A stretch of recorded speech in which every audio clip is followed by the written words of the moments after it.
I worked in customer service for many years, but I don't really have the best voice for customer service. I speak slowly and deliberately, and while some people enjoy that I'm not trying to force feed them information, some people were actually offended, thinking I was talking down to them, which wasn't the case. I remember one gentleman I spoke with, which for this story I'm going to call him Bert, just because that's his name.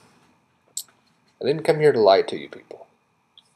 Now, he told me that I was talking to him like he was a child. So I told him it wasn't intentional. I'm not trying to belittle him. It's just the way I talk. So I told him, let me give you that information again. Maybe write it down. Do you have a crayon? What? Want my name and extension? That's a super duper idea. Okay, my name is Doug. D-O. Okay, you got that. Good. Okay, Bert.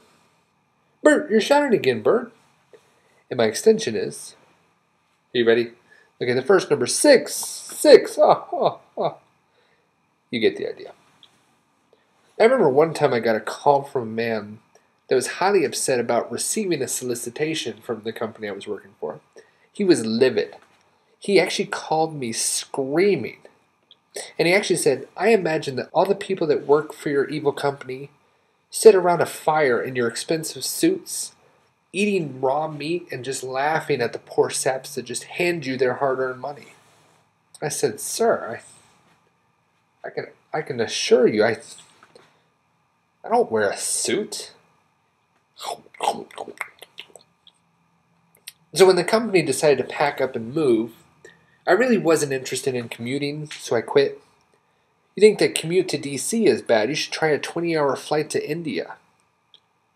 Now, a lot of companies are outsourcing their customer service jobs to India and other countries, and Dell, the computer company, was one of the first to outsource.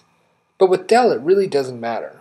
I mean, you call them up and say, I broke my computer. So the guy on the other end of the phone will say, okay, we're going to have to replace your hard drives. All you need to do, when you get the box in the mail from us, switch your jumper settings from slave to master, plug the 2 serial ATA drives into the onboard RAID slots embedded into your motherboard, create a RAID 1 array, use a boot up disk to format the array and set up your partitions, and then put your OEM OS disk in and hit F6 to install the promise drivers. Honestly, they might as well be speaking a completely different language.